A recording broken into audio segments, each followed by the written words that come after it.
Before we begin this long journey, thank you for being here. You did not arrive by accident. You came to listen. If you enjoy calm stories like this, you may gently like this video. Now let us begin.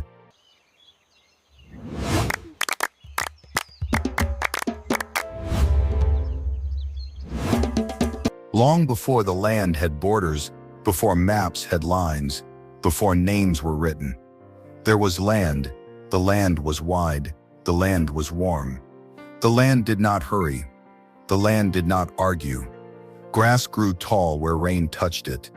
Dust rested where the sun stayed longer. Rivers moved patiently, never asking where they were going. Animals followed the seasons. Birds remembered the sky. This land would one day be called Burkina Faso.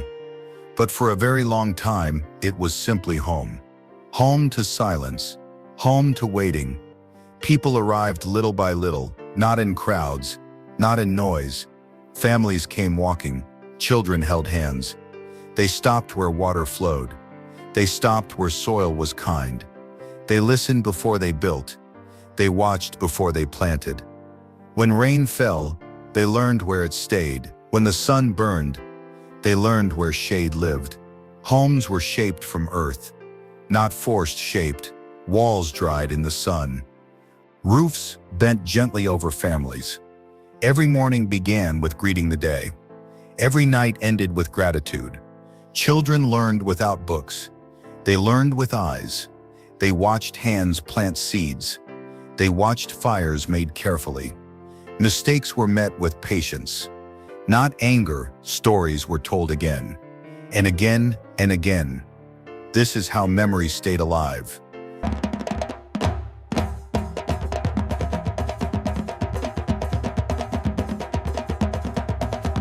As years passed, villages grew.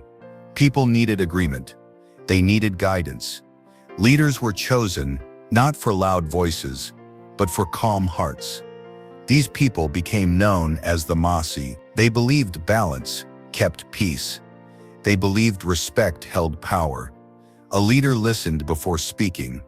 An elder spoke only when needed. Children were taught where they came from, before being told where to go. And from within this world, a child was born who would change everything.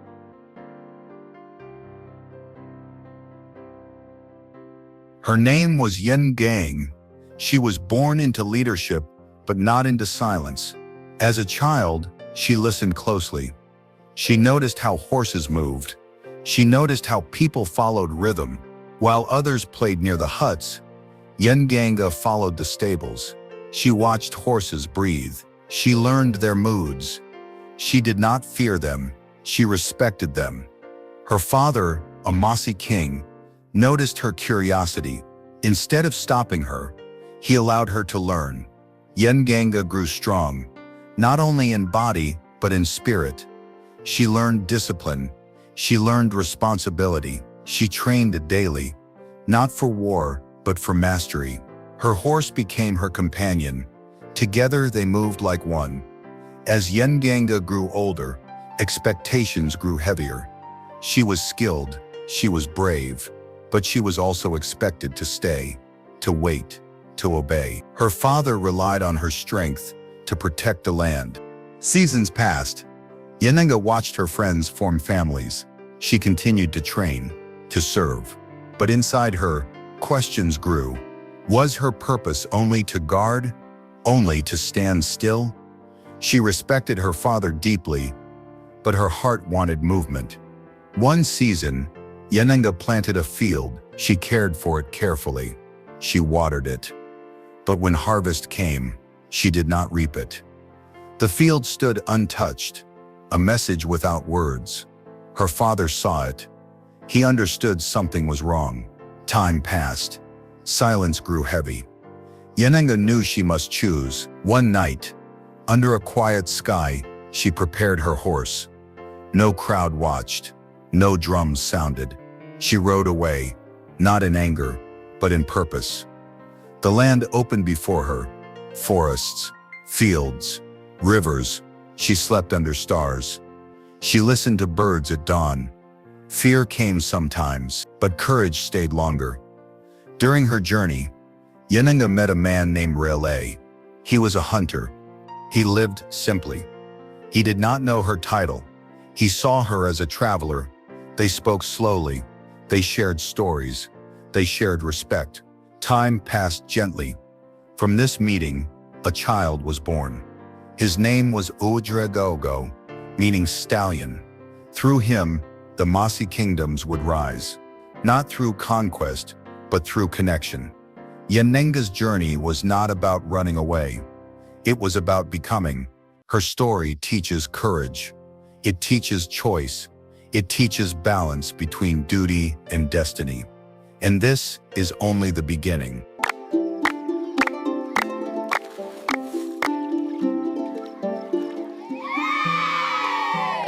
After Yennenga's journey did not end when her child was born. In many ways, that was where the story truly began. Her son, Unbreakable, grew up listening to stories about where he came from. Not stories of anger, not stories of escape, stories of courage, stories of movement, stories of choice. As he grew, people gathered around him, not because he demanded it, but because stories carry power. From these gatherings, the Mossi kingdoms slowly formed. Not overnight, not all at once, like roots growing under the soil. Quietly, patiently, the Mossi kingdoms were not built only with walls or crowns. They were built with agreement. Villages chose to belong together. Families chose cooperation. Leaders were guides, not masters. A leader's duty was to protect balance, to make sure no one was forgotten, to make sure traditions stayed alive. Every kingdom had elders. Every elder carried memory. They remembered where the people came from. They remembered Yennenga's courage, and they passed these stories on, again and again, so nothing would be lost. Morning began before the sun was high. The air was cool. The ground still held night. Families woke quietly. No bells, no alarms. Children stretched. Parents greeted the day. Fires were lit carefully. Water was carried together. Farming was not rushed. Seeds were placed gently into soil. The land was spoken to, even if only in the heart. People believed the earth listened. When the sun climbed higher, work slowed. Shade became important. Rest was respected. Children learned during work. They asked questions. Why this seed here? Why wait for this rain? Answers were given patiently, always patiently. Afternoons were softer. Crafts came out. Clay was shaped. Tools were repaired. Music sometimes filled the air. Not loudly, just enough. Evenings brought everyone together. Food was shared. Stories followed. No one ate alone. Children were never seen as small. They were seen as growing. They learned responsibility early, but never without care. Older children helped younger ones. Learning flowed naturally. Games taught skill. Stories taught values. A child learned courage, not through fear, but through trust. Elders reminded them, "You come from strong people," and children believed it. Art was never decoration. Art was language. Masks were carved carefully. Each line mattered. Each shape told a story about ancestors, about spirits, about lessons. When a mask was worn, it was not pretending. It was remembering. Music followed the same rule. Drums were not beaten harshly. They were spoken through. Each rhythm meant something. Some rhythms celebrated harvest. Some welcomed visitors. Some reminded people to stay humble. Children listened closely. They learned when to clap, when to dance, and when to stay quiet.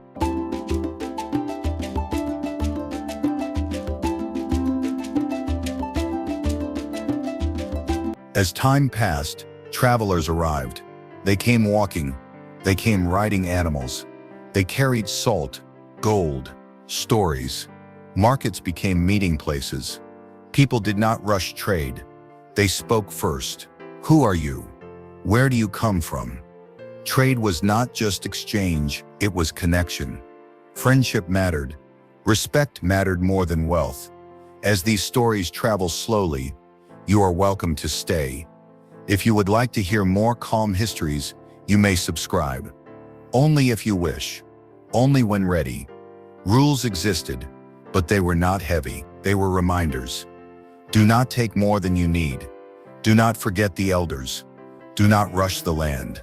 Justice was discussed openly. Voices were heard.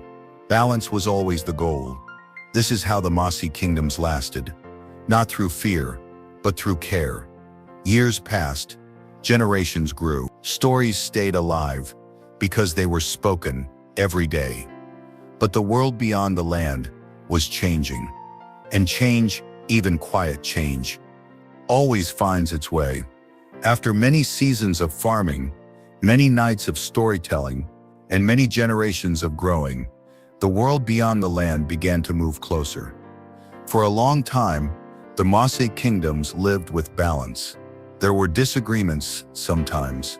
There were small fights between leaders. But these were not endless wars. They were limited. They had rules. People tried to protect villages. They tried to protect children. Life always returned to farming, to music, to stories. But one day, something very different arrived. We come in peace. May we approach your village? You may, but tread carefully on our land. Far across the sea, there were countries with powerful ships. These countries wanted land. They wanted control.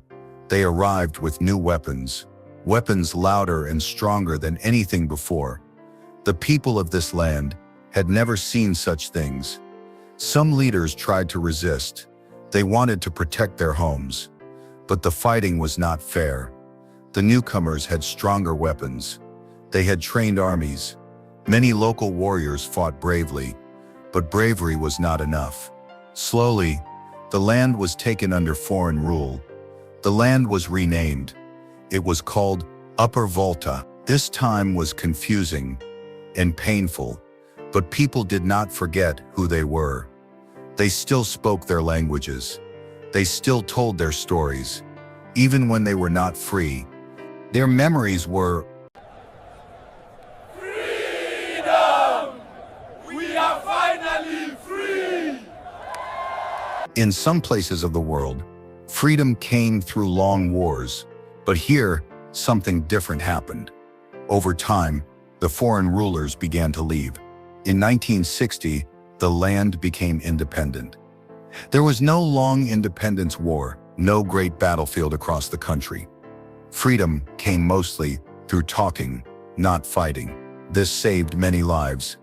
But freedom did not solve everything. After independence in 1960, the land was no longer called Upper Volta, but a question remained. Who are we now? The country was free on paper, but daily life was still difficult. Many people were poor. Schools were few.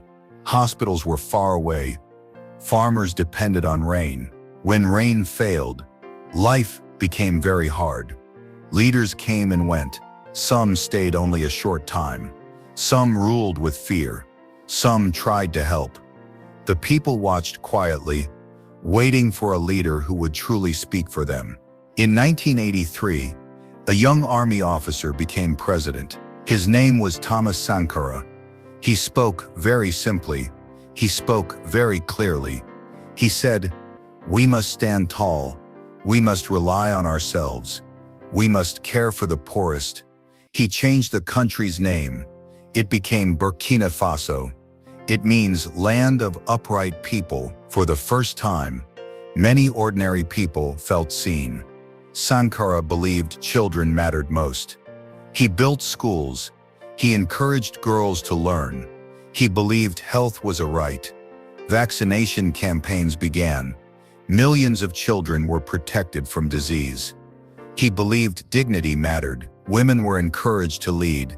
Forced marriages were spoken against. Women were told they were equal. He believed the land must be protected. Trees were planted. Farmers were supported. He asked leaders to live simply. No luxury cars. No golden chairs. Some people admired him deeply. Others felt uncomfortable. Change was happening very fast. In 1987, Thomas Sankara was killed. His death was violent. It shocked the nation. Many people felt confused. Many felt afraid. His close friend, Blaise Compaoré, took power. The country became quiet again. Blaise Compaoré ruled for many years. Life became more stable, but also more controlled. Some roads were built. Some schools improved. But many voices were silent. People learned not to speak loudly. Young people grew up knowing only one president. Over time, anger slowly grew. It did not shout at first. It waited. In 2014, the president tried to stay longer in power. The people said no, not with weapons, with voices. Students marched. Mothers marched. Workers marched. They filled the streets. Buildings burned, but the people stayed together. The president left the country. For the first time in many years, the people felt their strength. After the uprising, elections were held. A civilian president was chosen. Hope returned. People believed, maybe now things will be better. But new problems were already growing.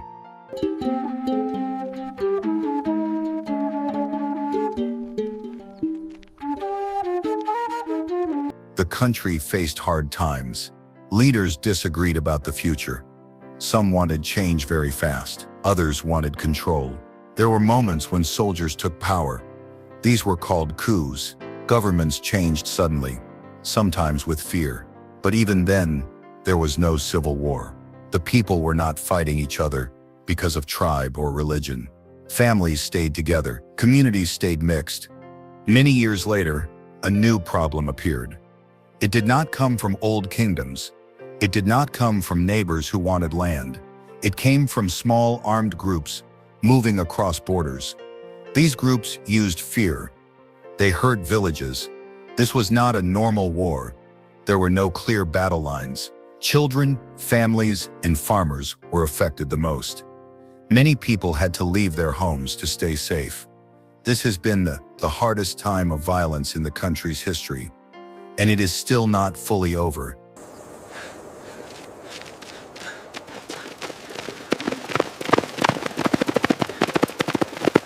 Even now, people help each other. Communities share food. Strangers become neighbors. Teachers continue teaching. Elders continue telling stories. Parents continue protecting children. The land has seen war before, but it has also seen healing. The people remember who they are. This history teaches us something important. Burkina Faso was not shaped by endless war. Most violence came from outside forces or from modern problems that crossed borders. For most of its long history, the land valued peace, order, and balance. And even when war arrived, the people did not lose their humanity. Our journey now grows quiet again. From ancient villages, to brave Yennenga, to changing times, the story continues. Thank you for listening. Thank you for learning gently. If you wish, you may share this story with someone you love. Good night. Travel gently. Yasone. Be yason. Ilaka kene.